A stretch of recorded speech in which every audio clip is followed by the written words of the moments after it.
Audiobook planejado por Cristiane Batista, gratidão. Sonhos absurdos, atividade intelectual nos sonhos. Freud. No curso de nossas interpretações dos sonhos esbarramos tantas vezes no elemento do absurdo que não podemos mais adiar o momento de investigar sua origem e seu eventual significado. E isso porque convém lembrar que o caráter absurdo dos sonhos proporciona àqueles que lhes negam qualquer valor um de seus principais argumentos para encará-los como o produto sem sentido de uma atividade mental reduzida e fragmentada. Começarei com alguns exemplos nos quais o absurdo é apenas aparente e desaparece tão logo o sentido do sonho é examinado mais detidamente.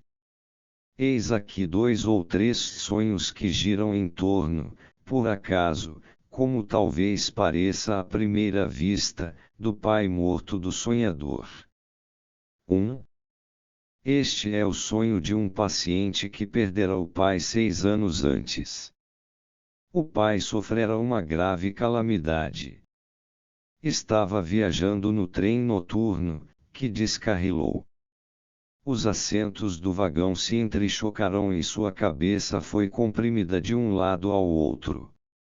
O sonhador o viu então deitado numa cama, com um ferimento no supercílio esquerdo que se estendia na direção vertical. Ficou surpreso de que tivesse havido uma calamidade com o pai, visto que já estava morto, como acrescentou ao relatar-me o sonho. Como estavam claros os olhos dele. De acordo com a teoria dominante dos sonhos, teríamos de explicar o conteúdo desse sonho da seguinte maneira. Para começar, devemos supor que, ao imaginar o acidente, o sonhador deve ter se esquecido de que o pai jazia em seu túmulo havia vários anos, mas, à medida que o sonho prosseguiu, essa lembrança deve ter emergido, levando à surpresa ante seu próprio sonho enquanto ele ainda dormia. A análise nos ensina, contudo, que é completamente inútil procurar esse tipo de explicação. O sonhador encomendara um busto do pai a um escultor e o vira pela primeira vez 2 dias antes do sonho. Era nisso que ele havia pensado como uma calamidade. O escultor nunca vira seu pai e trabalhara utilizando fotografias.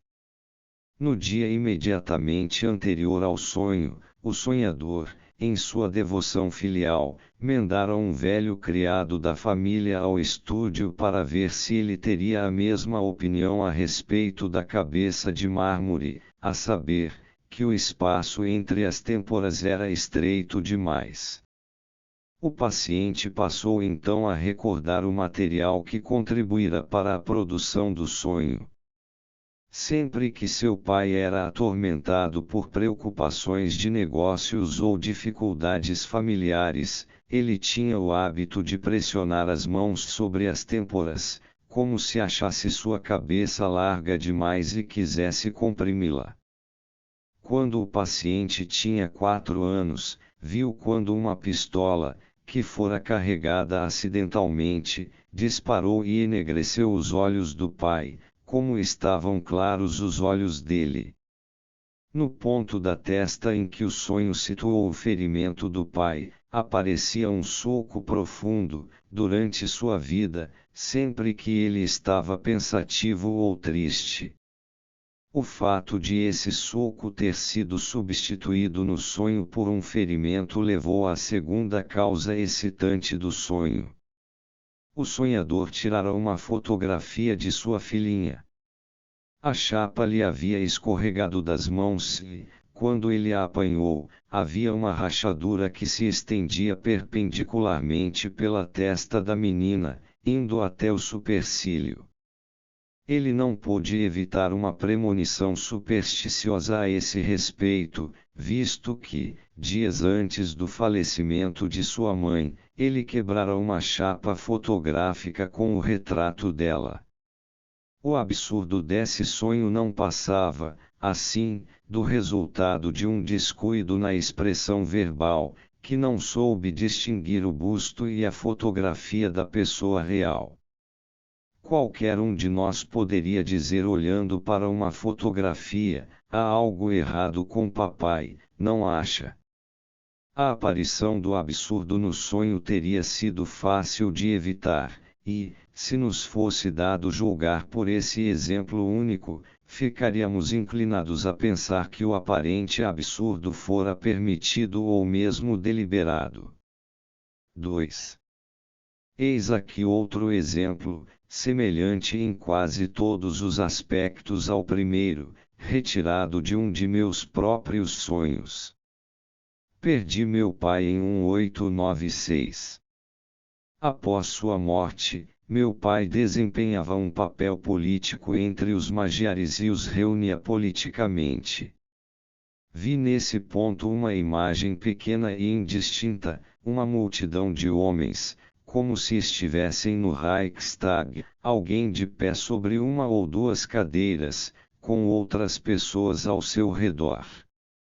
Lembrei-me de como ele ficara parecido com Garibaldi em seu leito de morte, e fiquei contente de que aquela promessa tivesse se realizado. O que poderia ser mais absurdo do que isso? O sonho ocorreu numa época em que os húngaros tinham sido arrastados pela obstrução parlamentar para um estado de anarquia e mergulhado na crise da qual foram salvos por Colomanzel. O detalhe trivial de a cena do sonho aparecer em imagens de tamanho tão reduzido não deixava de ter importância para sua interpretação. Nossos pensamentos oníricos costumam ser representados em imagens visuais que parecem ter mais ou menos o tamanho natural. A imagem que eu via em meu sonho, contudo, era a reprodução de uma xilogravura inserida numa história ilustrada da Áustria, que exibia Maria Teresa no Reichstag de Pressburg no famoso episódio de Moremur pro Regi Nostro. Tal como Maria Teresa na gravura, meu pai, no sonho, estava cercado pela multidão. Mas ele estava de pé sobre uma ou duas cadeiras, cadeira igual Stala. Ele os tinha reunido e, portanto, era um juiz-presidente Stuhlrichter, literalmente, juiz de cadeira. Um elo foi proporcionado pela expressão alemã coloquial: não precisaremos de nenhum juiz. Nós que o rodeávamos havíamos de fato observado como meu pai se parecia, em seu leito de morte, com Garibaldi. Ele tivera uma elevação de temperatura post-mortem, ficando suas maçãs do rosto enrubescidas e cada vez mais vermelhas. Ao recordar isso, meus pensamentos prosseguiram involuntariamente. Eu indirhinter im Inveselosenscheine. Leg, was uns alle bandigt, das Gemeine. Esses pensamentos elevados prepararam o terreno para o aparecimento de algo que era comum Gemeine em outro sentido. A elevação de temperatura post-mortem de meu pai correspondia às palavras após sua morte no sonho. Seu sofrimento mais agudo fora causado por uma paralisia completa, obstrução, dos intestinos durante suas últimas semanas de vida. Daí decorrer toda espécie de pensamentos desrespeitosos. Um de meus contemporâneos que perdera o pai enquanto ainda estava no curso secundário nessa ocasião, eu mesmo ficara profundamente emocionado e me oferecera para ser seu amigo. Uma vez me contou, desdenhosamente, como uma de suas parentas passara por uma experiência dolorosa. O pai dela caíra morto na rua e fora levado para casa. Quando despiram o cadáver, verificou-se que no momento da morte, ou post-mortem, ele tivera uma evacuação Stala. A filha se sentiu tão desgostosa com isso que não conseguia impedir que esse detalhe odioso lhe perturbasse a lembrança do pai. Chegamos aqui ao desejo que se corporificou nesse sonho. Erguer-se ante os olhos dos filhos, após a morte, grande e imaculado, quem não desejaria isto? O que aconteceu com o absurdo do sonho? Seu aparente absurdo deve-se apenas ao fato de ele ter dado uma imagem literal a uma figura de retórica que é em si perfeitamente legítima e na qual habitualmente desprezamos qualquer absurdo gerado pela contradição entre suas partes. Nesse exemplo, mais uma vez, é impossível fugir à impressão de que o aparente absurdo é intencional e foi produzido deliberadamente. A frequência com que os mortos aparecem em sonhos, interagindo e se associando conosco como se estivessem vivos, causou uma surpresa desnecessária e produziu algumas explicações notáveis, que põem em grande destaque nossa falta de compreensão dos sonhos. Não obstante, a explicação desses sonhos é muito óbvia. É comum nos apanharmos pensando: se meu pai fosse vivo, o que diria sobre isto? Os sonhos não conseguem expressar um-se dessa ordem, salvo representando a pessoa em questão como presente em alguma situação específica. Assim, por exemplo, um rapaz que recebera uma grande herança do avô sonhou, numa época em que se recriminava por ter gasto uma considerável soma de dinheiro, que seu avô estava vivo novamente e lhe pedia contas. E quando, ao não nos deixarmos enganar, protestamos que afinal de contas a pessoa em questão está morta, aquilo que acreditamos ser uma crítica ao sonho é, na realidade, uma ideia consoladora de que a pessoa morta não viveu para testemunhar o acontecimento, ou um sentimento de satisfação por ela já não poder interferir. Há um outro tipo de absurdo que ocorre nos sonhos com parentes mortos, mas não expressa ridicularização nem escárnio. Indica um extremo grau de repúdio e, desse modo, torna possível representar uma ideia recalcada que o sonhador preferiria encarar como totalmente impensável. Parece impossível elucidar tais sonhos, a menos que se tenha em mente o fato de que os sonhos não fazem distinção entre o que é desejado e o que é real. Por exemplo, um homem que cuidara do pai durante sua doença final e ficara profundamente sentido com sua morte teve o seguinte sonho absurdo algum tempo depois. O pai estava vivo de novo e conversava com ele na maneira de costume, mas, isso é que era notável, ele realmente havia morrido, só que não o sabia.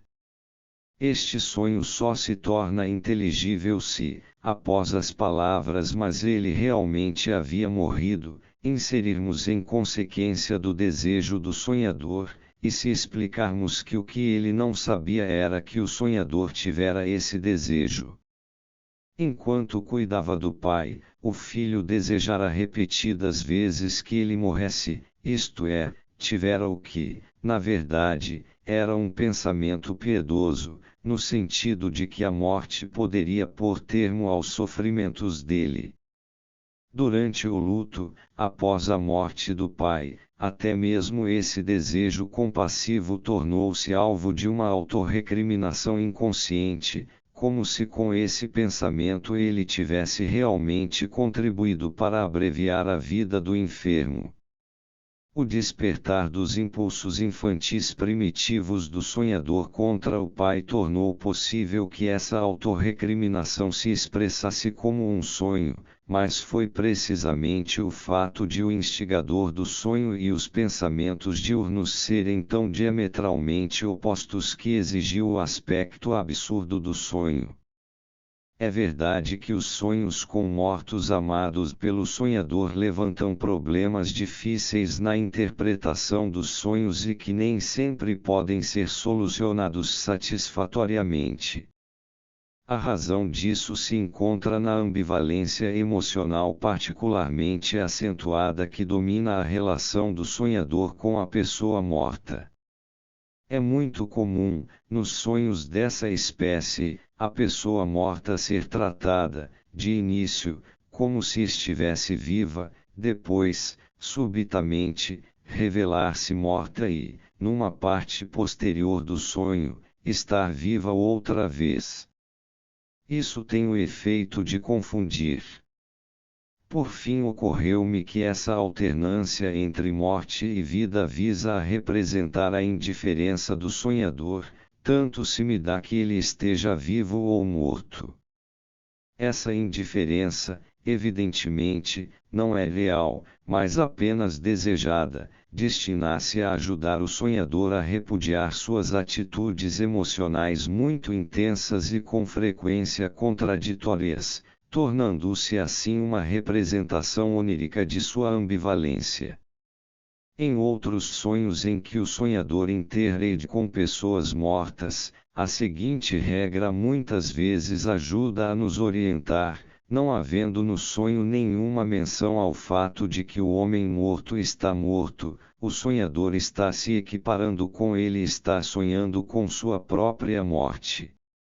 Se, durante o sonho, o sonhador de repente diz a si próprio com surpresa: ora, mas ele já morreu há tanto tempo, está repudiando essa equiparação e negando que o sonho signifique sua própria morte.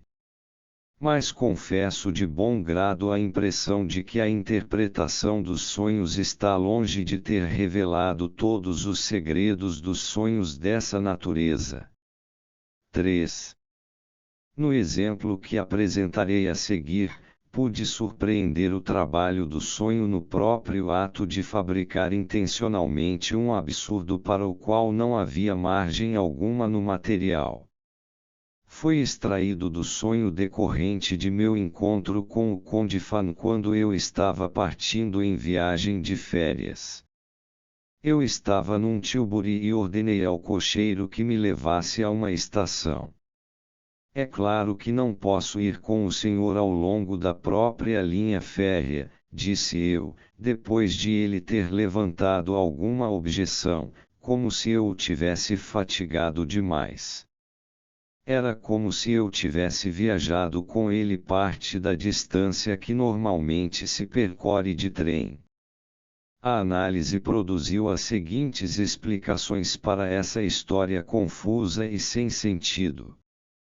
No dia anterior, eu alugara um tilbury para me levar a uma rua afastada em Dornbach. O condutor, contudo, não sabia onde ficava a rua e, como tendem a fazer essas excelentes pessoas, ficou dando voltas e mais voltas, até que, finalmente, notei o que estava acontecendo e lhe indiquei o caminho certo, acrescentando alguns comentários sarcásticos. Uma cadeia de ideias a qual eu retornaria depois, na análise, levou-me desse condutor aos aristocratas. Na ocasião, foi apenas a ideia passageira de que o que nos impressiona nos aristocratas, a nós da plebe burguesa, é a preferência que eles têm por ocupar o lugar do condutor. O Conde Fan, de fato, era o condutor do carro do Estado na Áustria. A frase seguinte do sonho, todavia, referia-se a meu irmão, que eu estava assim identificando com o condutor do veículo. Naquele ano, eu havia cancelado uma viagem que faria com ele à Itália. Não posso ir com você pela própria linha férrea. E esse cancelamento fora uma espécie de castigo pelas queixas que ele costumava fazer de que eu tinha o hábito de cansá-lo demais nessas viagens. Isso aparecia no sonho sem alterações, ao insistir em me deslocar muito depressa de um lugar para outro e em ver demasiadas belezas num único dia. Na noite do sonho, meu irmão me acompanhará até a estação, mas disserá pouco antes de chegarmos lá, na estação ferroviária suburbana adjacente ao terminal da linha principal, para ir a Purkersdorf pela linha suburbana. Fiz-lhe notar que ele poderia ficar um pouco mais comigo indo até Purkersdorf pela linha principal, em vez da suburbana. Isso levou ao trecho do sonho em que percorri de Tilbury parte da distância que normalmente se percorre de trem. Foi uma inversão do que havia ocorrido na realidade, uma espécie de argumento Tukuk. O que eu dissera a meu irmão tinha sido: você pode percorrer na linha principal, em minha companhia, a distância que percorreria pela linha suburbana. Provoquei toda a confusão do sonho ao colocar carro no lugar de linha suburbana, o que, aliás, foi muito útil para reunir as figuras do condutor e de meu irmão.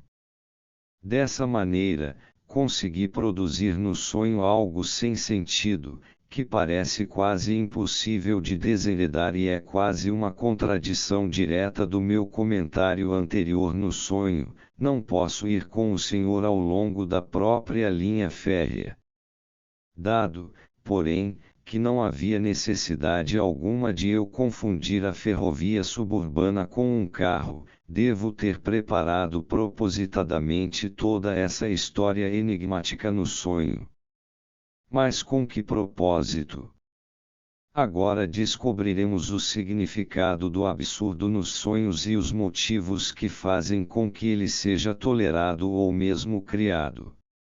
A solução do mistério neste sonho foi a seguinte: eu precisava que houvesse nesse sonho algo de absurdo e ininteligível ligado à palavra Faren, porque os pensamentos oníricos incluíam um certo juízo que pedia representação.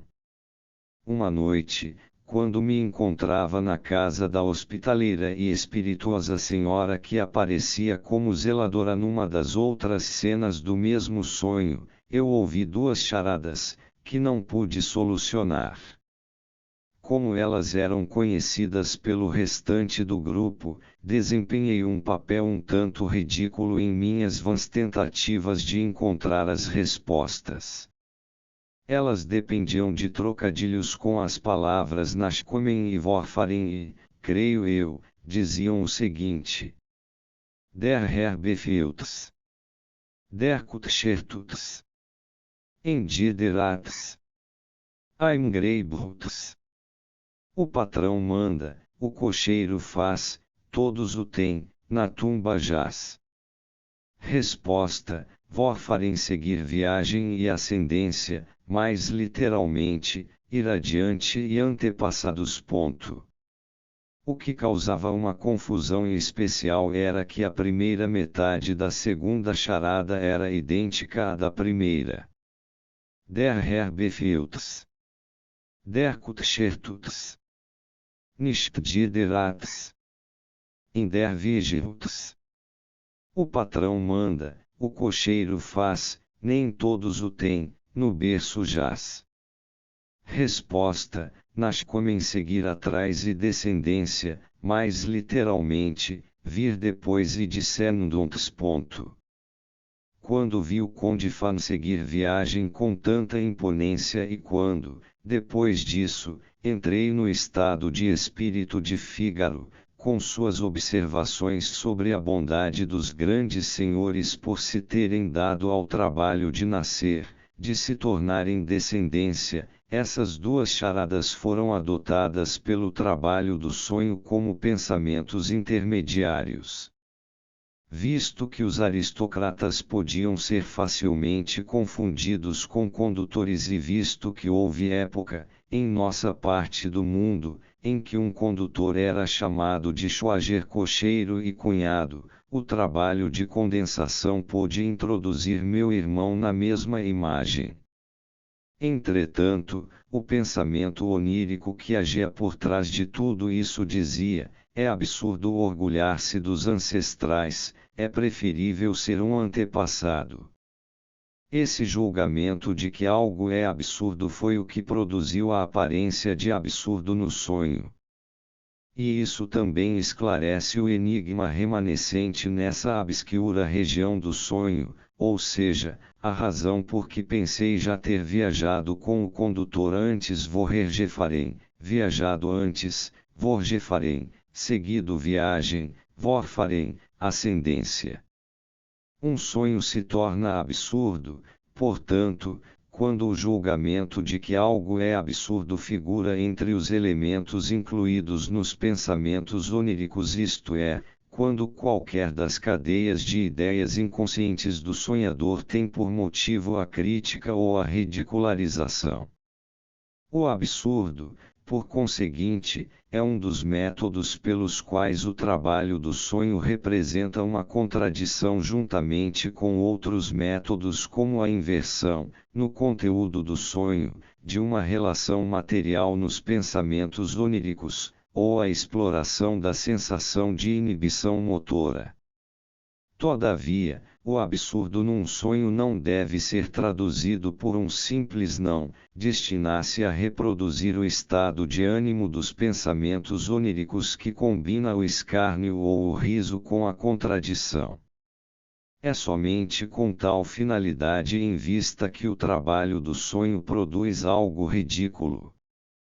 Também aqui ele dá uma forma manifesta a uma parcela do conteúdo latente.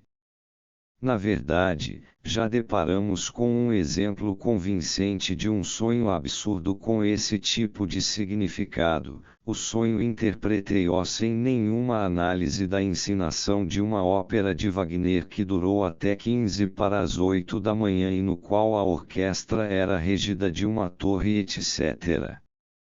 Ele evidentemente queria dizer: este é um mundo às avessas e uma sociedade maluca. A pessoa que merece algo não o consegue e a pessoa que não se importa com algo realmente o consegue e, nesse aspecto, a sonhadora estava comparando seu destino com o de sua prima. Tampouco é por mero acaso que nossos primeiros exemplos de absurdo nos sonhos se relacionavam com um pai morto. Nesses casos, as condições para a criação de sonhos absurdos se reúnem de maneira característica. A autoridade exercida pelo pai provoca a crítica de seus filhos já numa tenra idade, e a severidade das exigências que lhes faz leva-os, para se aliviarem, a ficarem de olhos abertos para qualquer fraqueza do pai. Entretanto, a devoção filial evocada em nossa mente pela figura do pai, particularmente após sua morte, torna mais rigorosa a censura, que impede que qualquer crítica desse tipo seja conscientemente expressa. 4. Eis outro sonho absurdo sobre um pai morto. Recebi uma comunicação da Câmara Municipal de minha terra natal, referente aos honorários devidos pela manutenção de alguém no hospital no ano de 1851, necessária por causa de um ataque que essa pessoa tivera em minha casa. Isso me pareceu engraçado, pois, em primeiro lugar, eu ainda não era nascido em 1851 e, em segundo, meu pai, com quem isso poderia estar relacionado, já estava morto. Fui vê-lo no quarto ao lado, onde ele estava deitado em sua cama, e lhe contei o que ocorrera. Para minha surpresa, ele se lembrou de que, em 1851, tinha se embriagado certa vez e tivera de ser trancafiado ou detido. Isso acontecera numa época em que ele trabalhava para a firma de T. Quer dizer que você também costumava beber? Perguntei. Você se casou logo depois disso? Calculei que, naturalmente, eu nascera em 1856, que parecia ser o ano imediatamente seguinte ao ano em questão. A partir da argumentação anterior, concluiríamos que a insistência com que este sonho exibia seus absurdos só poderia ser tomada como indicadora da presença, nos pensamentos oníricos, de uma polêmica particularmente acirrada e apaixonada. Assim sendo, ficaremos extremamente surpresos ao observar que, neste sonho, a polêmica se deu abertamente, e que meu pai foi o objeto explícito da ridicularização. Tal franqueza parece contradizer nossos pressupostos acerca da ação da censura ligada ao trabalho do sonho. A situação se tornará mais clara, porém, ao se perceber que, neste exemplo, meu pai foi apresentado simplesmente como um testa de ferro e que a discussão realmente se dava com outra pessoa que só aparecia no sonho numa única alusão. Embora normalmente o sonho lide com uma rebelião contra outra pessoa por trás da qual se oculta o pai do sonhador, aqui se deu o oposto. Meu pai fora transformado num espantalho para encobrir outra pessoa, e o sonho pôde então tratar dessa maneira indisfarçada uma figura que, em geral, era tratada como sagrada, porque, ao mesmo tempo, eu sabia com certeza que na verdade não era a ele que se aludia. Que isso era assim ficou demonstrado pela causa excitante do sonho. É que ele ocorreu depois de eu ter tomado conhecimento de que um de meus colegas mais velhos, cuja opinião era considerada acima de qualquer crítica, havia expressado sua desaprovação e surpresa ante o fato de o tratamento psicanalítico de um de meus pacientes já ter entrado em seu 5º ano. As primeiras frases do sonho aludiam, sob um disfarce transparente, ao fato de, por algum tempo, esse colega haver assumido as obrigações que meu pai já não podia cumprir, honorários devidos, manutenção no hospital, e de, quando nossas relações começaram a ser menos amistosas, eu ter me envolvido no mesmo tipo de conflito emocional que, ao surgir um desentendimento entre pai e filho, não pode deixar de vir à tona, graças à posição ocupada pelo pai e à assistência anteriormente prestada por ele.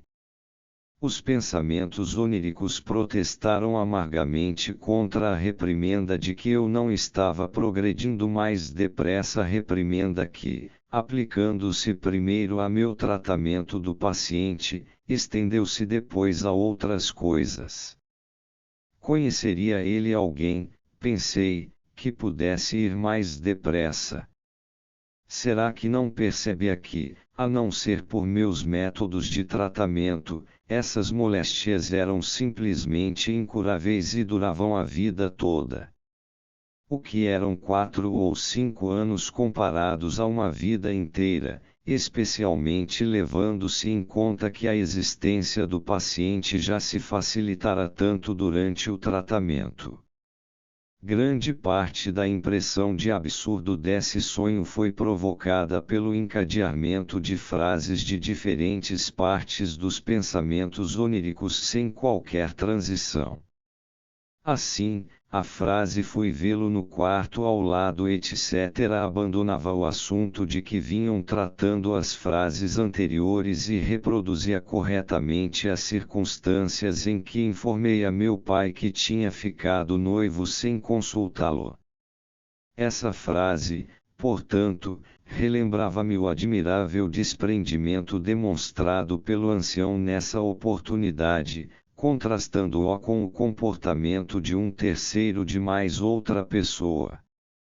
Convém observar que o sonho pôde ridicularizar meu pai porque, nos pensamentos oníricos, ele era reconhecido com irrestrita admiração como um modelo para outras pessoas.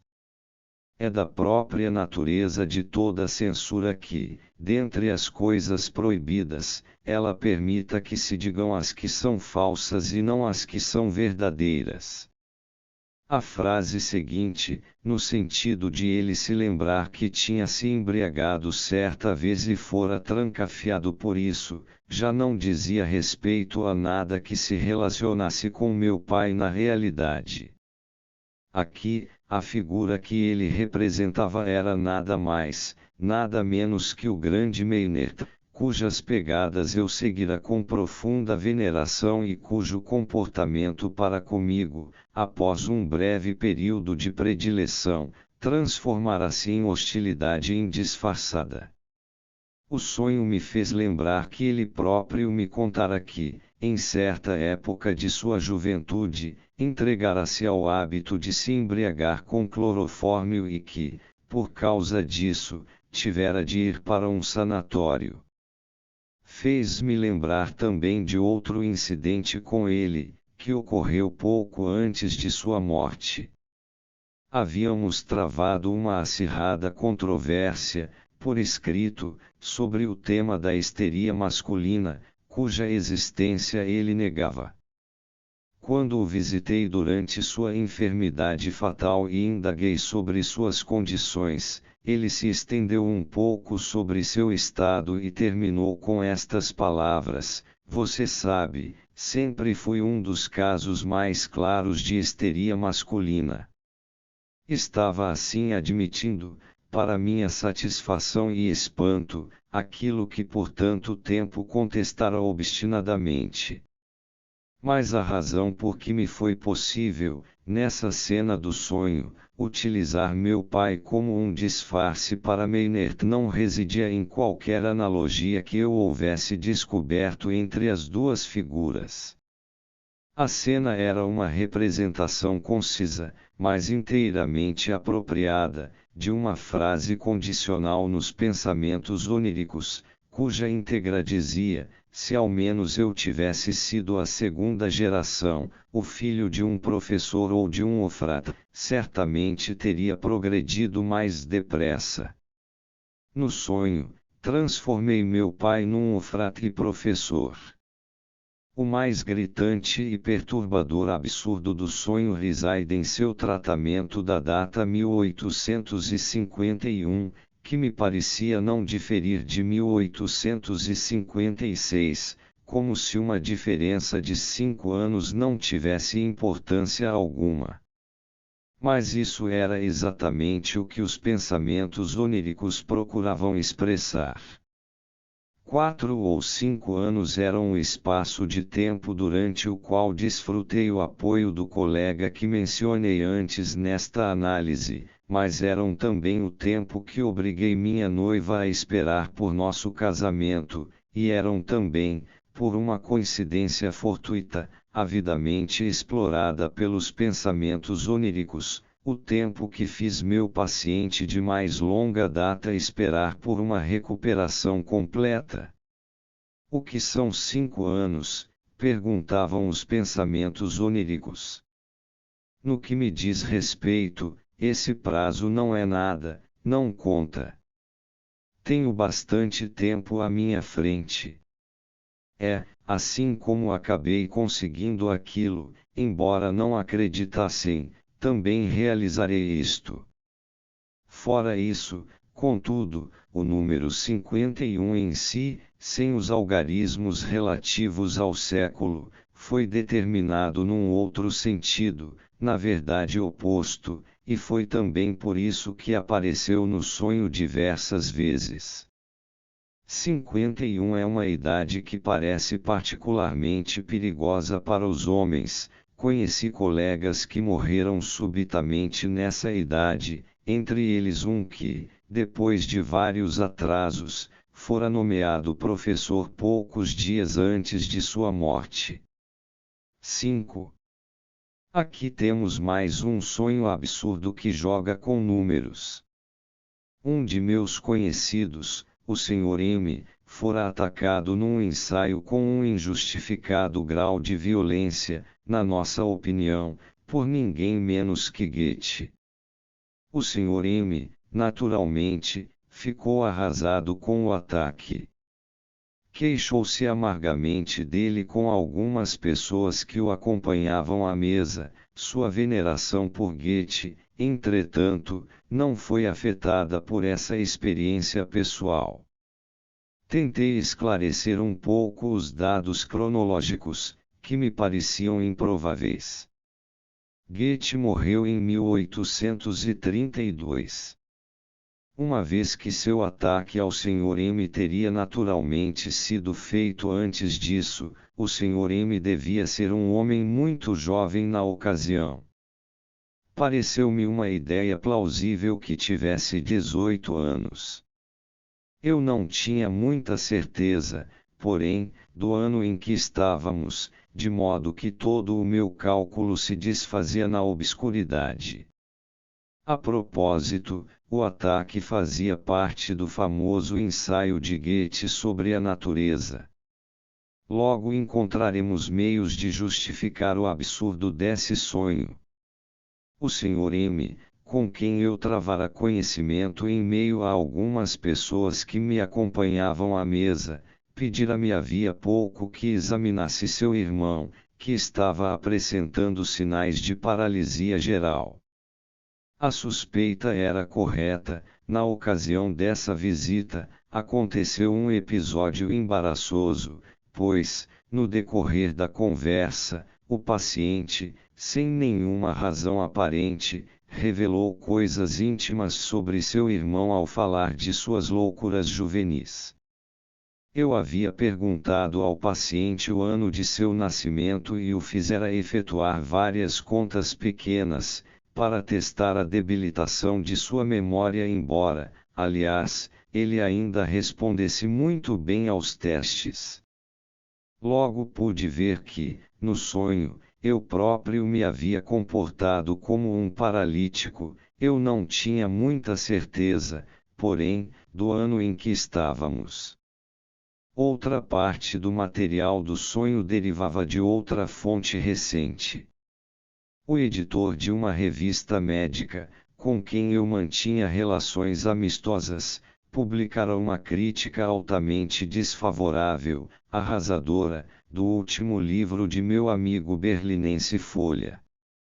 A crítica fora escrita por um profissional muito jovem, que tinha pouco discernimento. Achei que tinha o direito de intervir e repreendi o editor por isso. Ele expressou um vivo pesar por haver publicado a crítica, mas se recusou a fazer qualquer retificação. Assim, cortei relações com a revista, mas, em minha carta de desligamento, expressei a esperança de que nossas relações pessoais não fossem afetadas pelo acontecimento. A terceira fonte do sonho foi um relato que eu acabara de escutar de uma paciente a respeito da doença mental de seu irmão e de como ele havia entrado em delírio frenético, aos gritos de natureza. Natureza!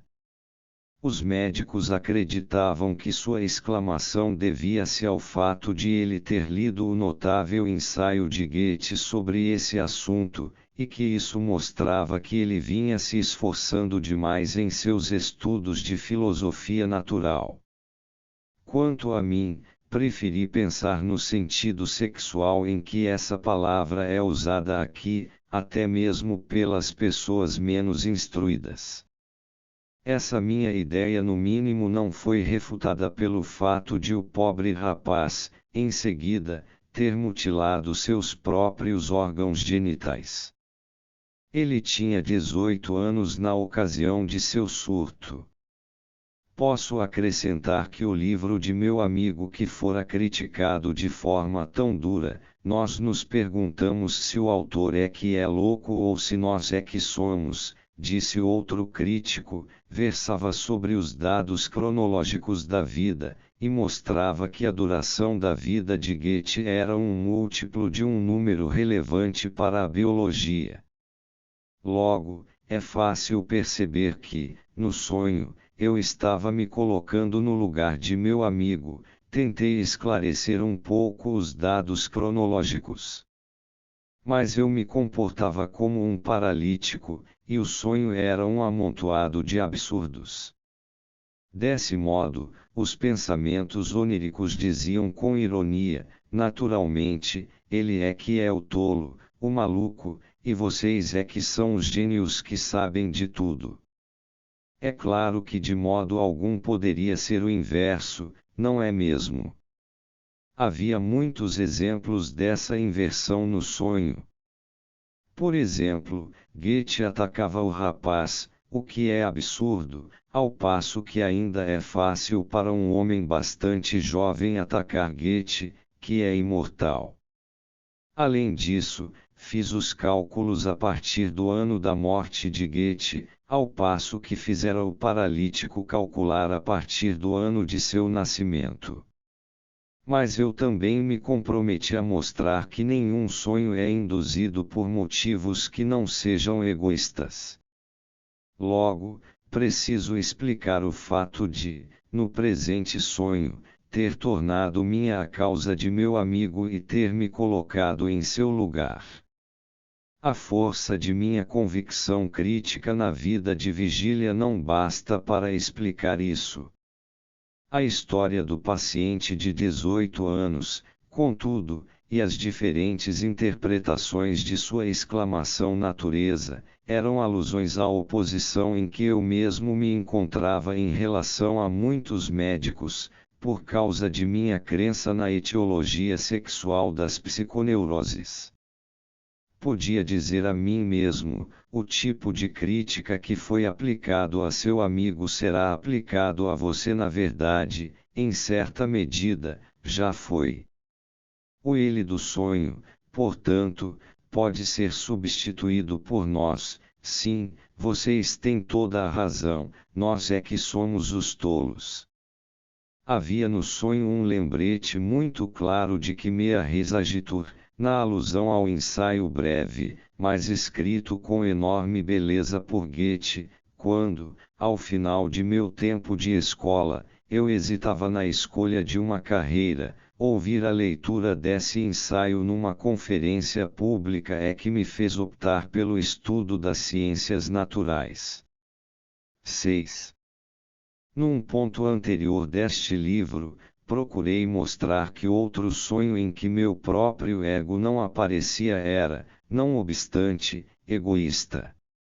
Na p. 252, relatei um curto sonho no qual o professor M dizia meu filho, o míope, e expliquei que se tratava apenas de um sonho introdutório, preliminar a outro em que eu realmente desempenhava um papel.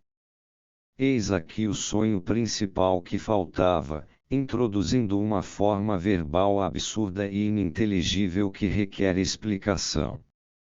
Por causa de certos acontecimentos que haviam ocorrido na cidade de Roma, tornara-se necessário retirar as crianças para um local seguro, e isso foi feito. A cena transcorria depois em frente a um portal, portas duplas no estilo antigo, a porta romana em cena, como me dei conta durante o próprio sonho. Eu estava sentado na borda de uma fonte, extremamente deprimido e quase em lágrimas. Uma figura feminina, uma criada ou freira, trouxe 2 meninos e os entregou ao pai deles, que não era eu. O mais velho dos 2 era claramente meu filho maior, não vi o rosto do outro. A mulher que trouxera o menino pediu-lhe que lhe desse um beijo de despedida. Ela era singular por ter um nariz vermelho. O menino recusou-se a beijá-la, mas, estendendo a mão em sinal de despedida, disse ao F. Gezeres a ela e, depois, ao F. Gezeres a nós 2, ou a um de nós. Tive a impressão de que esta segunda frase denotava uma preferência. Este sonho foi construído a partir de um emaranhado de pensamentos provocados por uma peça a que eu assistira, chamada Das Neue Ghetto ou Novo Gueto. O problema judaico, a preocupação com o futuro dos filhos, a quem não se pode dar uma pátria que de fato lhes pertença, a preocupação de educá-los de tal maneira que possam movimentar-se livremente através das fronteiras, tudo isso era facilmente reconhecível entre os pensamentos oníricos correspondentes. Junto às águas de Babilônia nos sentamos e choramos. Cena, como Roma, é famosa por suas belas fontes. Sempre que Roma aparecia num de meus sonhos, eu era obrigado a encontrar um substituto para ela em alguma localidade que me fosse conhecida. Perto da Porta Romana, em Cena, viramos um edifício grande e feericamente iluminado. Soubemos que era o manicômio, o asilo de loucos. Pouco antes de ter o sonho, eu ouvira dizer que um homem pertencente ao mesmo credo religioso que o meu fora obrigado a renunciar a um cargo que obtivera com grande esforço num manicômio estatal. Nosso interesse é despertado pela frase Aufgeseris, num ponto em que a situação do sonho levaria a esperar por Auf Wiedersehen, bem como por seu oposto inteiramente sem sentido, Aufgeseris. De acordo com informações que recebi de filologistas, Geseris é uma palavra hebraica genuína, derivada do verbo goise, e sua melhor tradução é sofrimentos impostos ou fatalidade. O uso dessa palavra na gíria nos inclinaria a supor que seu significado é de pranto e lamentação. Geseris era um neologismo particular meu e foi a primeira palavra a chamar minha atenção, só que, de início, não consegui compreendê-la. Entretanto, o breve comentário ao final do sonho, no sentido de que Geseris denotava uma preferência sobre Geseris, abriu a porta às associações e, ao mesmo tempo, a uma elucidação da palavra. Uma relação análoga ocorre no caso do caviar. O caviar sem sal Gesalzen é mais apreciado que o salgado Gesalzen. Caviar para o general, pretensões aristocráticas. Por trás disso havia uma alusão jocosa a uma pessoa de minha casa que, por ser mais moça do que eu, cuidaria de meus filhos no futuro, ao que eu esperava. Isso se harmonizava com o fato de que outra pessoa de minha casa, nossa excelente babá, fora reconhecivelmente retratada na empregada ou freira do sonho. Não existia ainda, contudo, nenhuma ideia transicional entre salgado sem sal e Geseris. Esta foi fornecida por fermentado não fermentado Gesauert. Em sua fuga do Egito, os filhos de Israel não tinham tempo para deixar que sua massa de pão crescesse, e, em memória disso, até hoje comem pão sem fermento na Páscoa.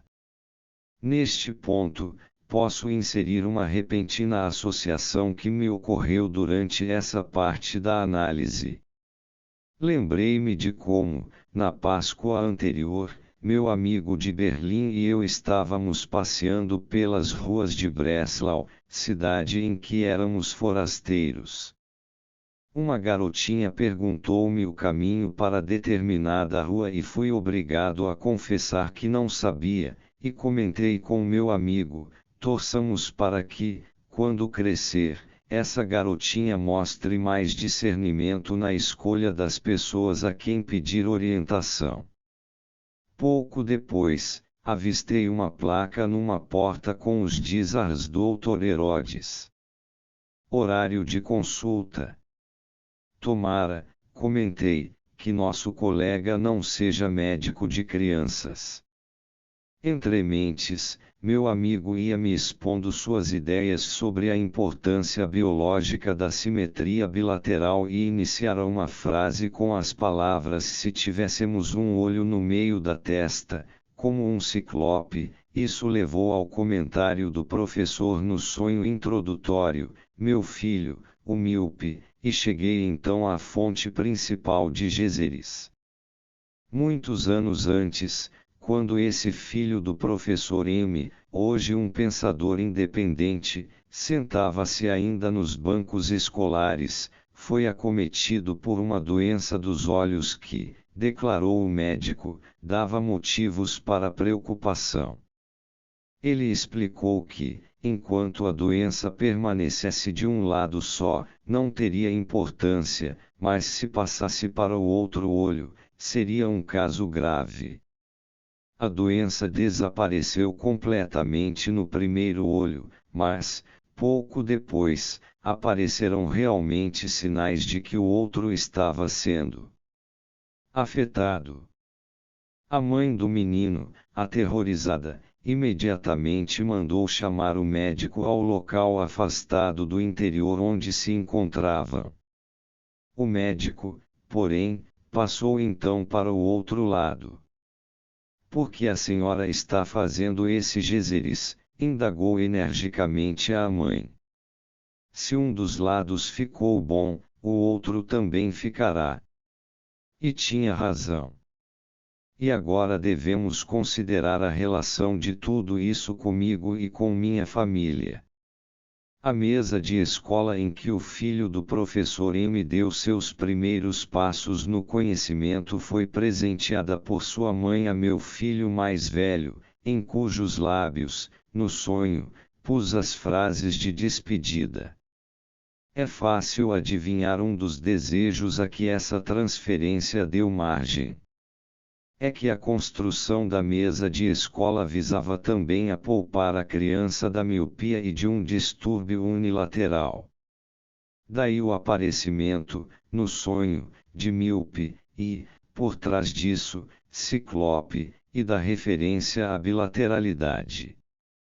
Minha preocupação com a unilateralidade tinha mais de um sentido, podia referir-se não apenas à unilateralidade física, mas também à unilateralidade do desenvolvimento intelectual. E não seria precisamente essa preocupação que, à sua maneira louca, a cena do sonho contradizia. Depois de se voltar para um lado para dizer palavras de despedida, a criança se voltou para o outro lado para dizer o contrário, como que visando a restaurar o equilíbrio. Era como se estivesse agindo com a devida atenção à simetria bilateral. Muitas vezes, portanto, os sonhos são mais profundos quando parecem mais insensatos. Em todas as épocas da história, aqueles que tinham algo a dizer, mas não podiam dizê-lo sem perigo, enfiaram prontamente a carapuça do bobo.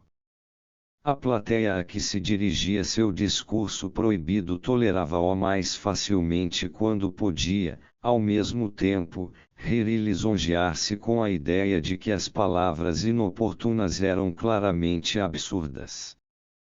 O príncipe da peça, que teve de se disfarçar de louco, comportou-se exatamente como fazem os sonhos na realidade. Assim, podemos dizer dos sonhos o que dizia Hamlet de si próprio, ocultando as condições verdadeiras sob um manto de graça e ininteligibilidade: sou louco apenas com o noroeste, quando sopra o vento sul, sei distinguir um falcão de uma garça. Dessa maneira, solucionei o problema do absurdo nos sonhos, demonstrando que os pensamentos oníricos nunca são absurdos nunca, pelo menos, nos sonhos das pessoas sadias, e que o trabalho do sonho produz sonhos absurdos e sonhos que contêm elementos absurdos isolados quando se depara com a necessidade de representar alguma crítica, ridicularização ou escárnio que possa estar presente nos pensamentos oníricos.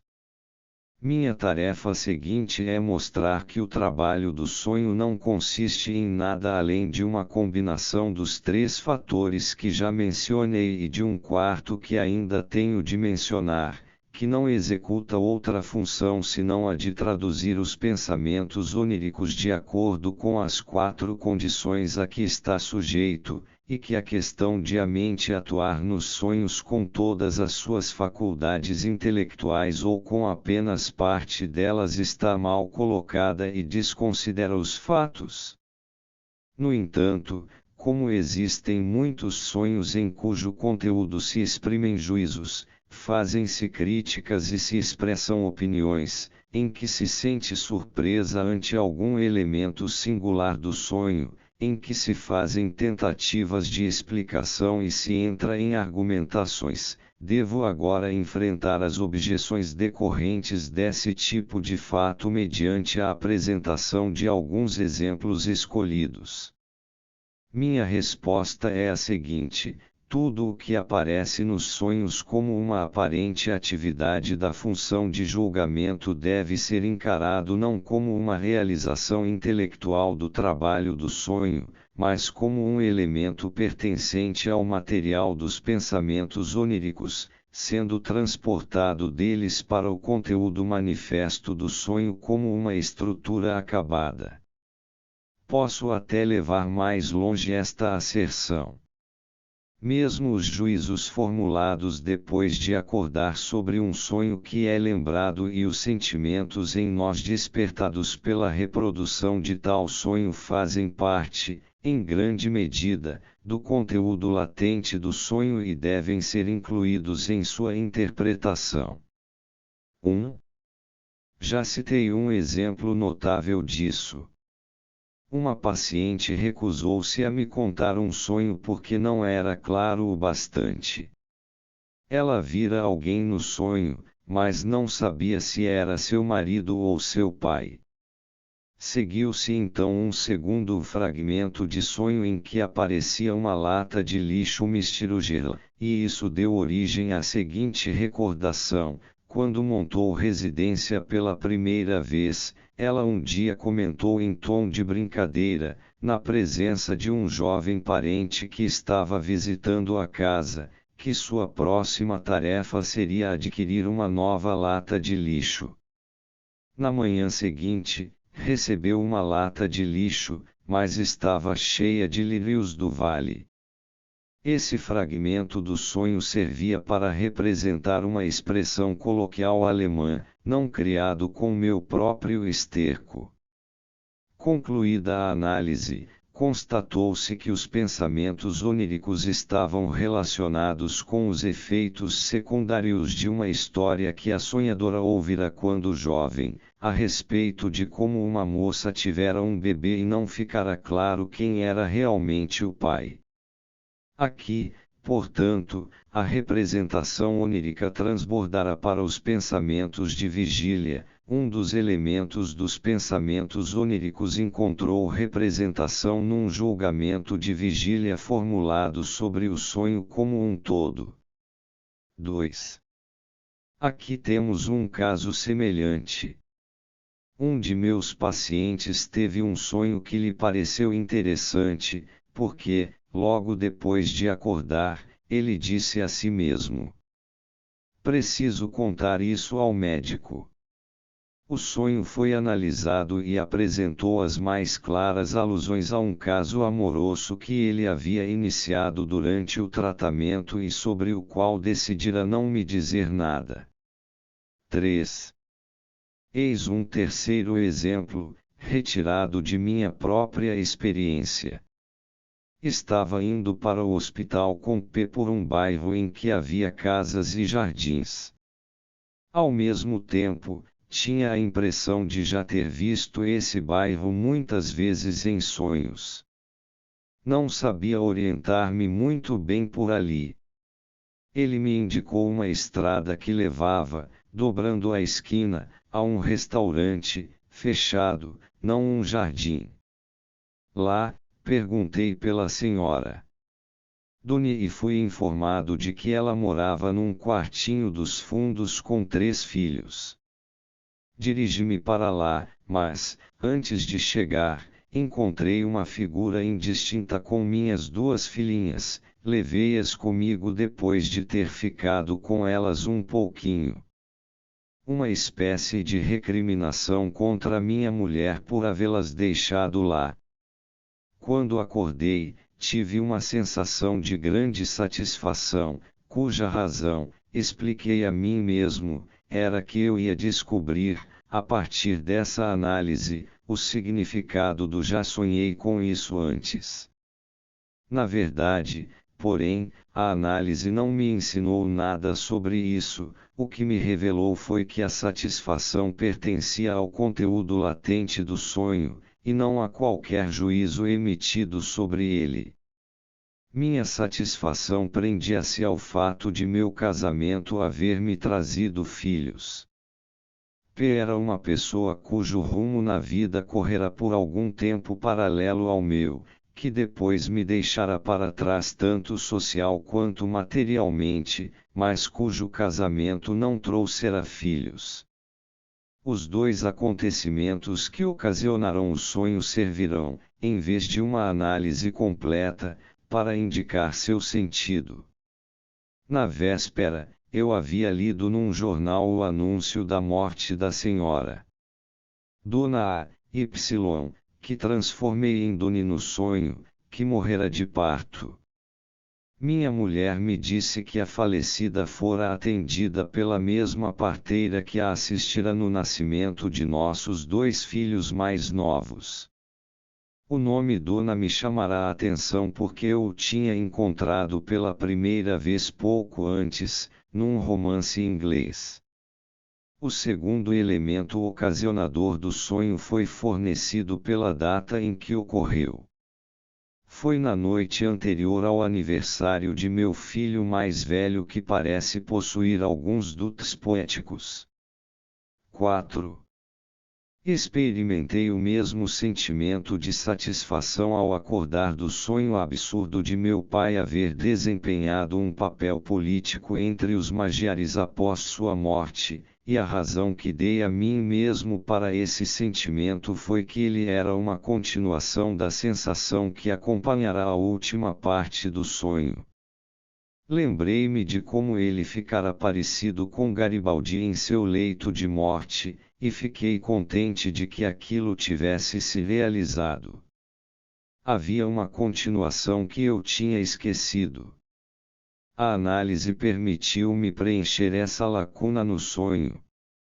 Era uma menção a meu segundo filho, a quem eu dera o nome de uma grande figura histórica que me atraíra intensamente na juventude, especialmente depois de minha visita à Inglaterra. Durante o ano que antecedeu o nascimento desse filho, eu havia decidido usar esse nome, caso fosse um menino, e com ele saudei o recém-nascido, com um sentimento de extrema satisfação. É fácil perceber como a megalomania suprimida dos pais se transfere, em seus pensamentos, para os filhos, e parece bastante provável que esta seja uma das maneiras pelas quais a supressão desse sentimento, que se faz necessária na vida real, é efetivada. O direito do menino de aparecer no contexto desse sonho decorria do fato de que ele acabara de ter a mesma infelicidade facilmente perdoável tanto numa criança quanto num moribundo de sujar as roupas de cama. Compare-se, em relação a isso, Stolrichter juiz-presidente, literalmente juiz de cadeira ou de fezes e o desejo expresso no sonho de se erguer ante os olhos dos filhos grande e imaculado. 5. Considerarei agora as expressões de juízo emitidas no próprio sonho, mas não continuadas na vida de vigília ou transpostas para ela. Na busca de exemplos delas, minha tarefa será enormemente facilitada se eu puder fazer uso de sonhos que já registrei com outros objetivos em vista. O sonho do ataque de Goethe ao Sr. M parece conter um grande número de atos de juízo. Tentei esclarecer um pouco os dados cronológicos, que me pareciam improváveis. Isto tem toda a aparência de ser uma crítica à ideia absurda de que Goethe pudesse ter feito um ataque literário a um jovem de minhas relações. pareceu-me uma ideia plausível que tivesse 18 anos. Também isso soa exatamente como o resultado de um cálculo, embora, é verdade, um cálculo idiota. Por fim, eu não tinha muita certeza, porém, do ano em que estávamos parece um exemplo de incerteza ou dúvida num sonho. Desse modo, todos esses pareciam ser atos de julgamento feitos pela primeira vez no sonho. Mas a análise mostrou que seu enunciado pode ser tomado de outra maneira, e sob essa luz eles se tornam indispensáveis para a interpretação do sonho, enquanto, ao mesmo tempo, todo e qualquer vestígio de absurdo é eliminado. A frase "tentei esclarecer um pouco os dados cronológicos" colocava-me no lugar de meu amigo, que estava realmente procurando lançar luz sobre os dados cronológicos da vida. Isso retira da frase sua importância como um juízo que protestasse contra o absurdo das frases anteriores. A oração intercalada, que me pareceram improváveis, era da mesma categoria que a subsequente, pareceu-me uma ideia plausível. Eu tinha usado quase exatamente essas palavras com a senhora que me contara o caso clínico de seu irmão. Parece-me uma ideia improvável que seus gritos de natureza tivessem algo a ver com Goethe. Parece-me muito mais plausível que essas palavras tivessem o sentido sexual com que a senhora está familiarizada. É verdade que aqui se emitiu um julgamento não no sonho, mas na realidade, e numa ocasião que foi relembrada e explorada pelos pensamentos oníricos. O conteúdo do sonho apropriou-se desse juízo exatamente como de qualquer outro fragmento dos pensamentos oníricos. O número 18, ao qual o juízo do sonho estava absurdamente ligado, preserva um vestígio do contexto real do qual o juízo foi extraído. Por fim, eu não tinha muita certeza, porém, do ano em que estávamos destinava-se simplesmente a levar mais longe minha identificação com o paciente paralítico, em cujo exame, feito por mim, esse aspecto realmente fora levantado. A solução do que aparentemente são atos de julgamento nos sonhos pode servir para nos lembrar as regras estabelecidas no início deste livro para se executar o trabalho de interpretação, a saber, que devemos desprezar a aparente coerência entre os componentes do sonho como uma ilusão não essencial, e que devemos rastrear a origem de cada um de seus elementos independentemente. O sonho é um conglomerado que, para fins de investigação, deve ser novamente decomposto em fragmentos. Por outro lado, contudo, é preciso observar que está em ação nos sonhos uma força psíquica que cria essa concatenação aparente, ou seja, que submete o material produzido pelo trabalho do sonho a uma elaboração secundária. Isso nos coloca frente a frente com as manifestações de uma força cuja importância avaliaremos mais adiante, como o quarto dos fatores que participam da construção dos sonhos. 6. Aqui temos mais um exemplo de um processo de julgamento operando num sonho que já registrei. No sonho absurdo da comunicação enviada pela Câmara Municipal, perguntei: você se casou logo depois disso? Calculei que, naturalmente, eu nascera em 1856, que parecia ser o ano imediatamente seguinte ao ano em questão. Tudo isso estava travestido da forma de um conjunto de conclusões lógicas. Meu pai se casara em 1851, imediatamente após seu ataque. Eu, é claro, era o mais velho da família e nascera em 1856, QD. Como sabemos, essa conclusão falsa foi tirada para atender aos interesses da realização de desejo, e o pensamento onírico predominante dizia: 4 ou 5 anos não são nada, isso não conta. Todos os passos desse conjunto de conclusões lógicas, por mais semelhantes que sejam em seu conteúdo e forma, poderiam ser explicados como tendo sido determinados pelos pensamentos oníricos. Foi o paciente, cuja longa análise meu colega criticara, que decidiu casar-se imediatamente após o término do tratamento.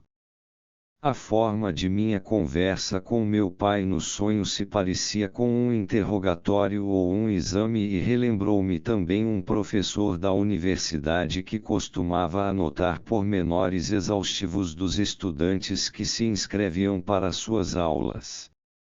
Data de nascimento: 1856 Patri. Em resposta a isto, dava-se o primeiro nome do pai com uma terminação latina e nós, os estudantes, presumíamos que o frate tirava conclusões do nome do pai que nem sempre podiam ser tiradas do nome do próprio aluno. Assim, tirar uma conclusão no sonho não passava de uma repetição do tirar conclusões que aparecia como um fragmento do material dos pensamentos oníricos. Algo de novo emerge disto. Quando aparece uma conclusão no conteúdo do sonho, não há dúvida de que ela decorre dos pensamentos oníricos, mas pode estar presente nestes como um fragmento de material relembrado ou pode reunir uma série de pensamentos oníricos numa cadeia lógica. De qualquer modo, porém, uma conclusão no sonho representa uma conclusão nos pensamentos oníricos. Neste ponto, podemos retomar nossa análise do sonho. O interrogatório do professor levou a uma lembrança do registro dos estudantes universitários, que, no meu tempo, era redigido em latim. Levou ainda a reflexões sobre o desenrolar de meus estudos acadêmicos. Os 5 anos prescritos para os estudos médicos também foram muito pouco para mim. Prossegui em meu trabalho, imperturbável, por vários anos ainda e, em meu círculo de amizades, era encarado como malandro e duvidavam que algum dia eu o concluiria. Então me decidi rapidamente a fazer meus exames e passei a despeito do atraso. Aqui estava um novo reforço dos pensamentos oníricos com que eu desafiadoramente confrontava meus críticos, ainda que vocês não acreditem, por eu não haver me apressado, eu vou conseguir, vou levar meus estudos médicos a uma conclusão. As coisas já aconteceram assim muitas vezes. Esse mesmo sonho, em seu trecho inicial, continha algumas frases às quais dificilmente se poderia recusar o nome de argumentação. Essa argumentação nem sequer era absurda e bem poderia ter me ocorrido no pensamento de vigília. Achei engraçada, no sonho, a comunicação da Câmara Municipal, uma vez que, em primeiro lugar, eu ainda não viera ao mundo em 1851 e, em segundo, meu pai, com quem isso poderia estar relacionado, já estava morto. Ambas essas afirmações não só eram corretas em si mesmas, mas concordavam precisamente com os argumentos reais que eu apresentaria se realmente recebesse uma comunicação desse tipo. Minha análise anterior do sonho mostrou que ele brotara de pensamentos oníricos profundamente amargos e derrisórios. Se pudermos também presumir que havia fortes razões para a atividade da censura, compreenderemos que o trabalho do sonho tinha todos os motivos para produzir uma refutação perfeitamente válida de uma sugestão absurda, seguindo o modelo contido nos pensamentos oníricos.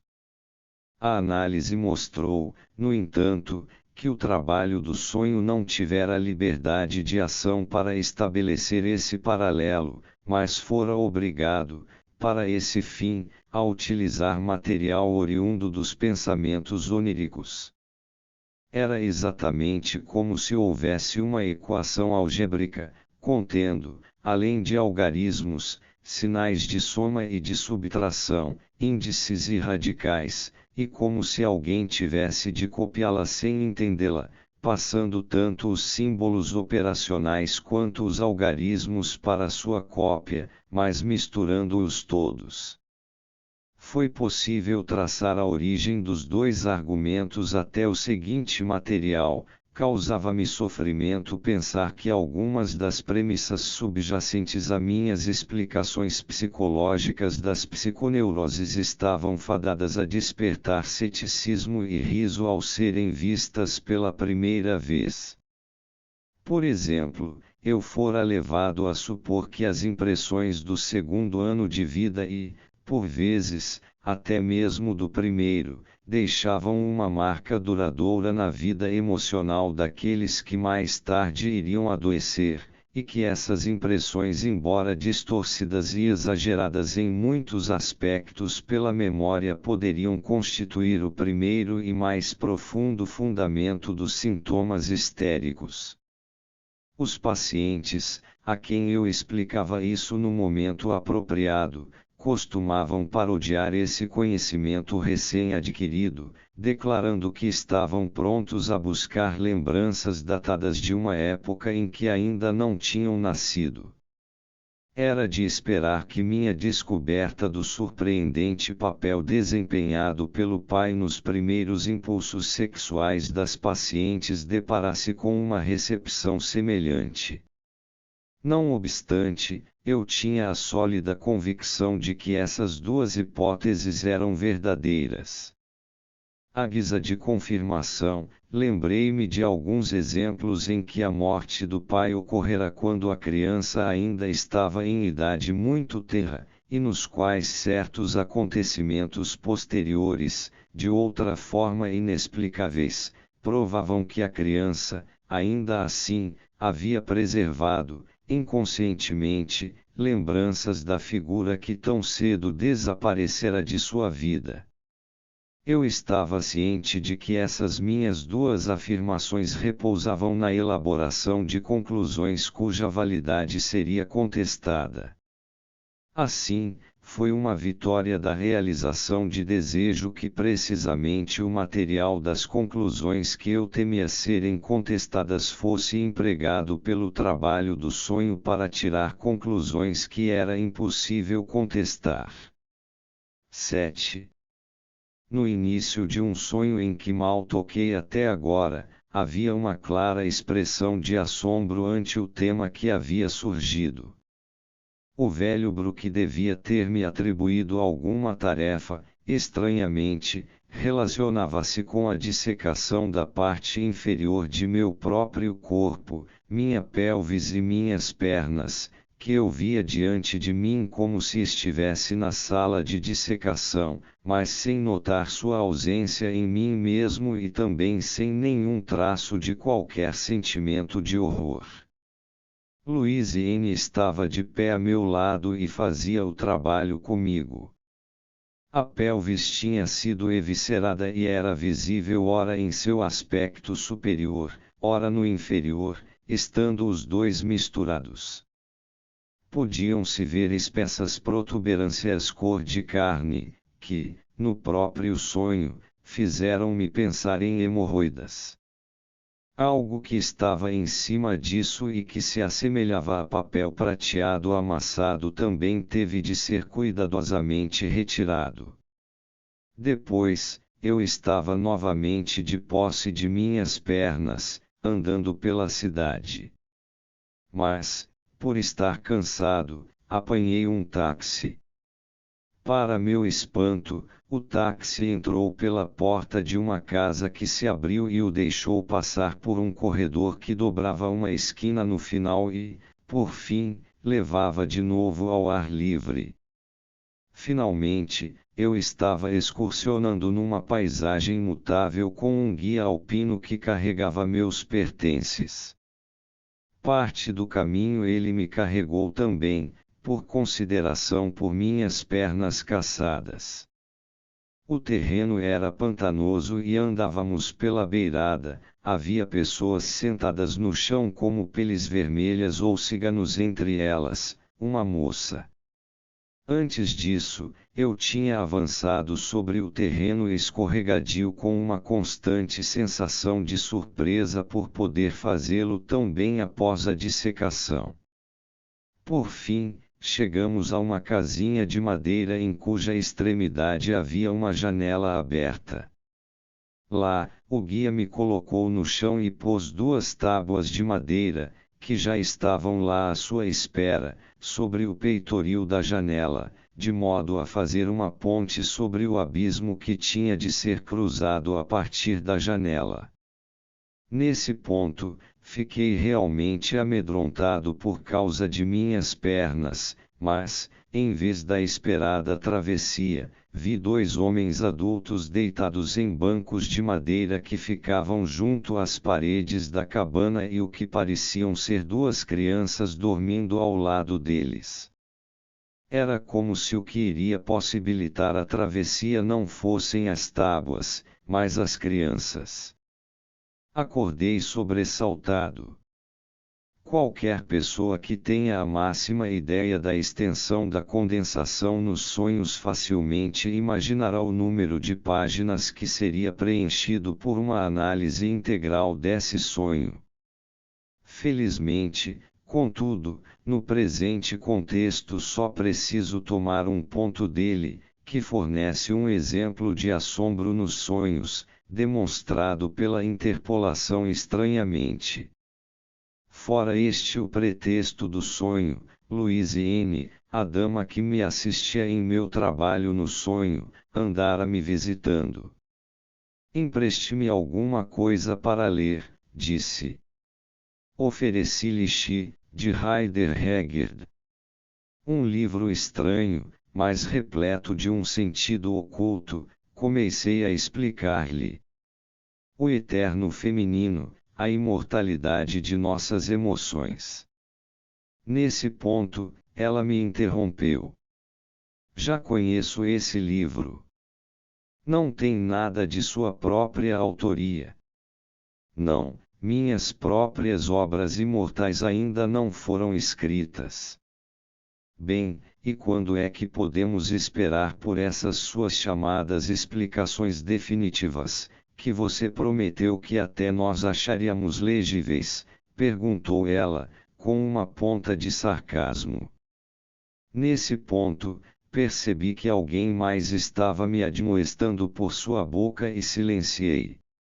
Reflete sobre a dose de autodisciplina que me estava custando oferecer ao público até mesmo meu livro sobre os sonhos, onde eu teria de revelar tanto do meu próprio caráter. Das Best, was du wissen kannst. Darfst du den Buben doch nicht zeigen. A tarefa que me fora imposta no sonho, de fazer a dissecação de meu próprio corpo, era, portanto, minha autoanálise, que estava ligada a meu fornecimento de uma explicação de meus sonhos. Era apropriado que o velho Brooke entrasse aqui, já nos primeiros anos de meu trabalho científico, deixei de lado uma descoberta minha, até que uma enérgica repreensão dele me impeliu a publicá-la. Os outros pensamentos iniciados por minha conversa com Louise N. eram profundos demais para se tornarem conscientes. Desviavam-se na direção do material que fora evocado em mim pela menção de She, de Rider Haggard. O juízo estranhamente se relacionava a esse livro e a outro, Heart of the World, do Coração do Mundo, do mesmo autor, e numerosos elementos do sonho derivavam desses 2 romances imaginosos. O terreno pantanoso pelo qual as pessoas tinham de ser carregadas e o abismo que tinham de atravessar por meio de tábuas trazidas por elas foram retirados de She, Os Peles Vermelhas, A Moça e a Casa de Madeira, de Heart of the World.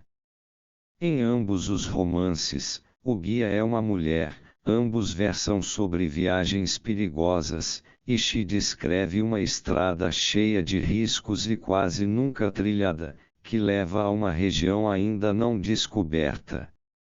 A sensação de cansaço em minhas pernas, segundo uma anotação que descobri ter feito sobre o sonho, fora uma sensação real durante o dia. Provavelmente acompanhava um estado de ânimo abatido e uma dúvida: por quanto tempo minhas pernas me carregarão? O final da aventura enche é que a guia, em vez de descobrir a imortalidade para si própria e para os outros, perece no misterioso fogo subterrâneo. Um temor desse tipo estava claramente em ação nos pensamentos oníricos. A Casa de Madeira era também, sem dúvida, um ataúde, ou seja, a sepultura. Mas o trabalho do sonho realizou uma obra-prima ao representar o mais indesejado de todos os pensamentos através de uma realização de desejo. É que eu já estivera numa sepultura antes, mas era uma sepultura etrusca desenterrada perto de Orvieto, uma câmara estreita com 2 bancos de pedra ao longo das paredes, onde jaziam os esqueletos de 2 homens adultos. O interior da casa de madeira no sonho tinha a aparência exata dessa sepultura, só que a pedra fora substituída por madeira. O sonho parece ter dito: se tens de descansar numa sepultura, que seja na sepultura etrusca. Efetuando essa substituição, ele transformou a mais lúgubre das expectativas numa que era altamente desejável. Infelizmente, como em breve veremos, o sonho pode transformar em seu oposto a representação que acompanha um afeto, mas nem sempre o próprio afeto. Por conseguinte, acordei sobressaltado, mesmo depois de ter emergido com êxito a ideia de que os filhos talvez possam realizar o que o pai não conseguiu, uma nova alusão ao estranho romance em que a identidade de uma pessoa é preservada através de uma série de gerações por mais de 2000 anos. 8.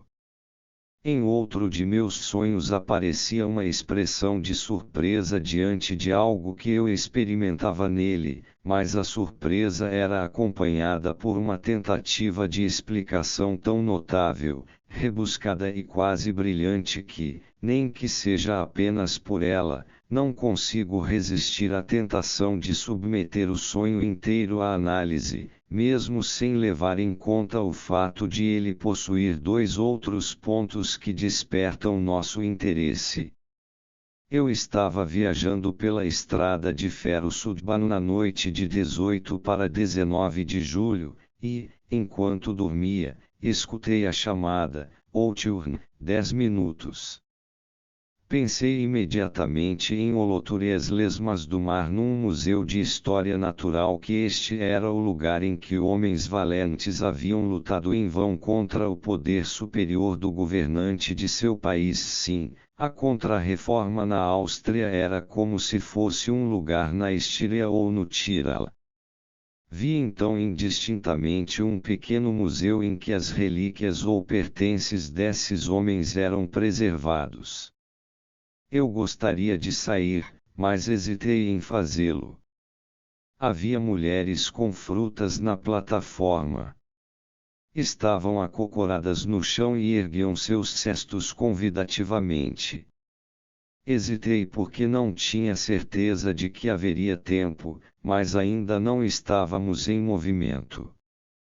De repente, eu estava em outro compartimento, onde os estofamentos e os assentos eram tão estreitos que as costas ficavam pressionadas diretamente contra o fundo do vagão.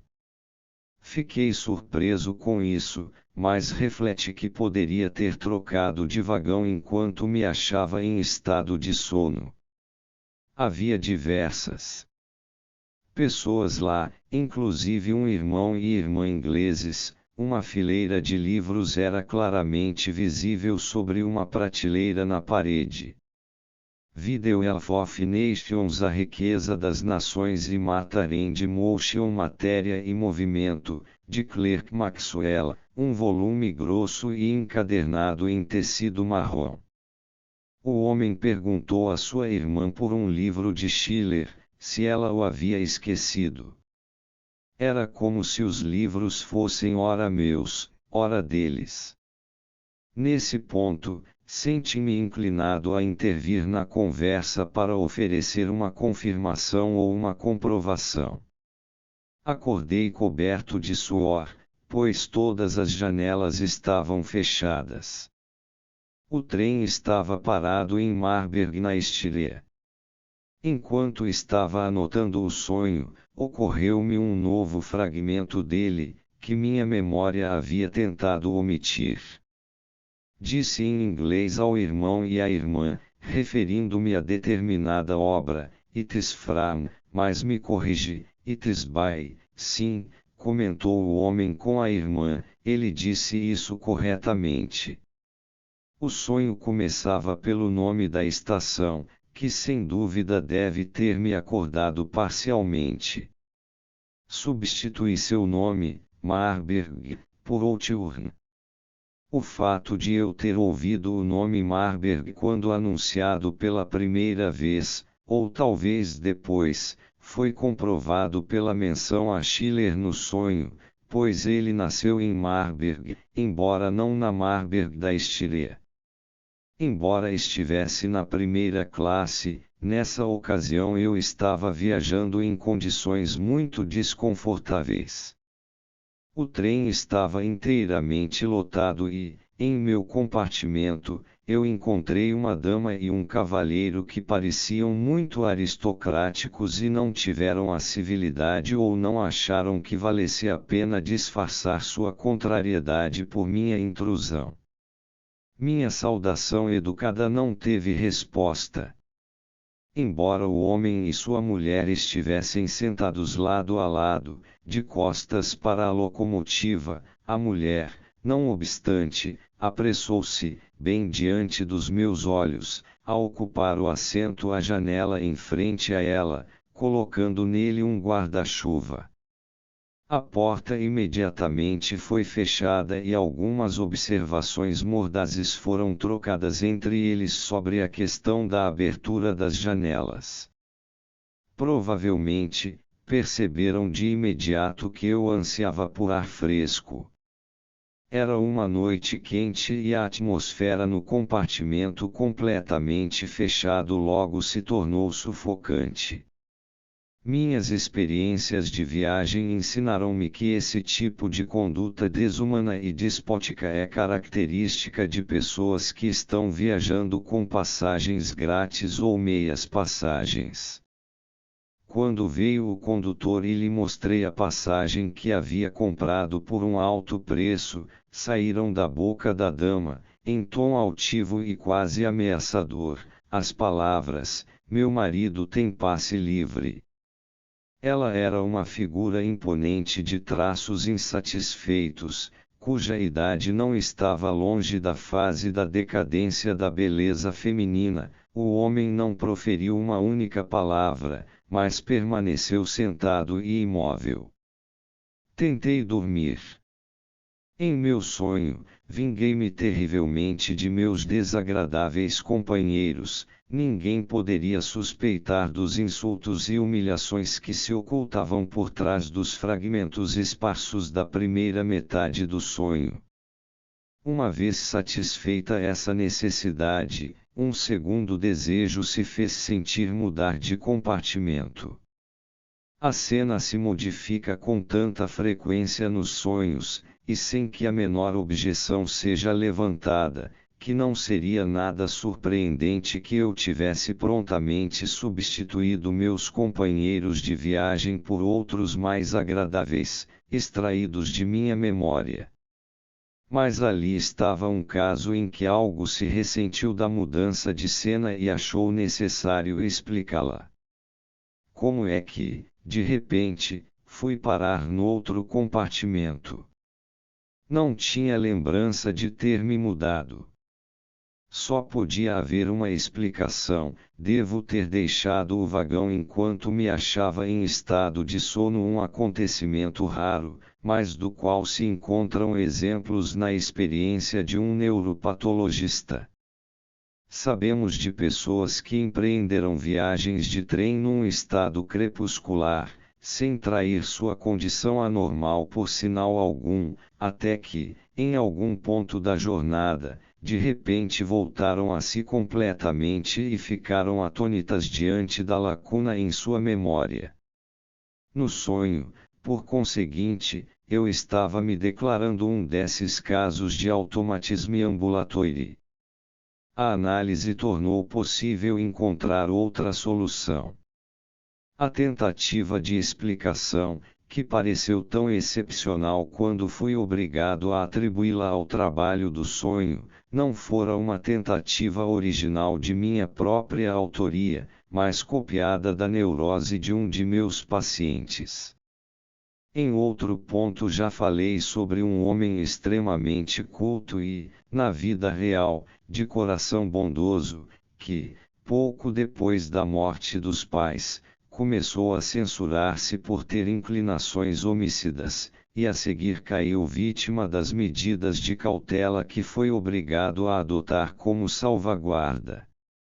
Era um caso de obsessões graves, acompanhadas de completo discernimento. Para começar, andar pelas ruas tornou-se um fardo para ele, pela compulsão a certificar-se de por onde desaparecia toda e qualquer pessoa que encontrava. Se alguém de repente escapasse a seu olhar vigilante, ficava com a sensação aflitiva e a ideia de que talvez o tivesse eliminado. O que estava por trás disso era, entre outras coisas, uma fantasia de Caim, porque todos os homens são irmãos. Devido à impossibilidade de realizar essa tarefa, ele desistiu das caminhadas e passava a vida encarcerado entre quatro paredes. Mas as notícias de assassinatos cometidos lá fora eram constantemente levadas a seu quarto pelos jornais, e sua consciência lhe sugeria, sob a forma de uma dúvida, que talvez ele fosse o assassino procurado. A certeza de realmente não ter abandonado sua casa durante semanas protegeu-o dessas acusações por algum tempo, até que um dia veio-lhe à cabeça a possibilidade de que talvez tivesse deixado a casa enquanto se achava em estado inconsciente e, desse modo, teria podido cometer o assassinato sem saber nada a respeito. A partir de então, deixou trancada a porta da frente da casa e entregou a chave à sua velha governanta, com instruções rigorosas para nunca deixá-la cair em suas mãos, mesmo que lhe a pedisse.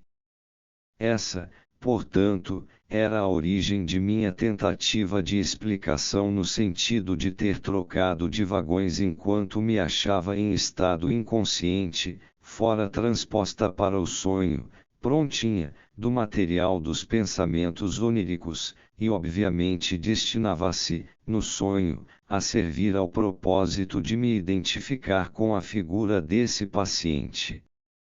Minha lembrança dele fora despertada por uma associação fácil. Minha última viagem noturna, algumas semanas antes, fora feita na companhia desse mesmo homem. Ele estava curado e viajava comigo para as províncias a fim de visitar parentes seus, que haviam mandado me chamar.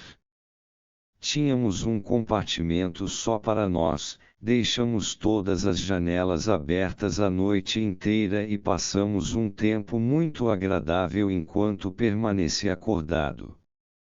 Eu sabia que a raiz de sua doença tinham sido os impulsos hostis contra o pai, que datavam da infância e envolviam uma situação sexual. Assim, na medida em que me identificava com ele, eu estava procurando confessar alguma coisa análoga. de fato, a segunda cena do sonho terminava numa fantasia um tanto extravagante de que meus dois idosos companheiros de viagem me haviam tratado de maneira tão insociável porque minha chegada impedira o intercâmbio afetuoso que haviam planejado para aquela noite. Essa fantasia remontava, contudo, a uma cena da primeira infância em que o filho, provavelmente movido pela curiosidade sexual, irrompera no quarto dos pais e dele fora expulso pelas ordens do pai. É desnecessário, penso eu, acumular outros exemplos. Eles serviriam apenas para confirmar o que depreendemos dos que já citei, que um ato de julgamento num sonho é apenas uma repetição de algum protótipo presente nos pensamentos oníricos.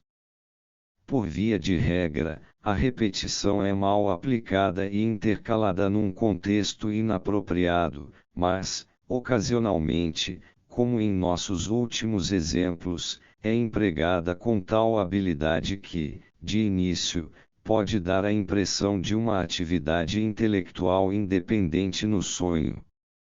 A partir deste ponto, podemos voltar nossa atenção para a atividade psíquica que, embora não pareça acompanhar invariavelmente a construção dos sonhos, ainda assim, sempre que o faz, empenha-se em fundir os elementos de um sonho que sejam de origem dispar num todo que faça sentido e esteja isento de contradições.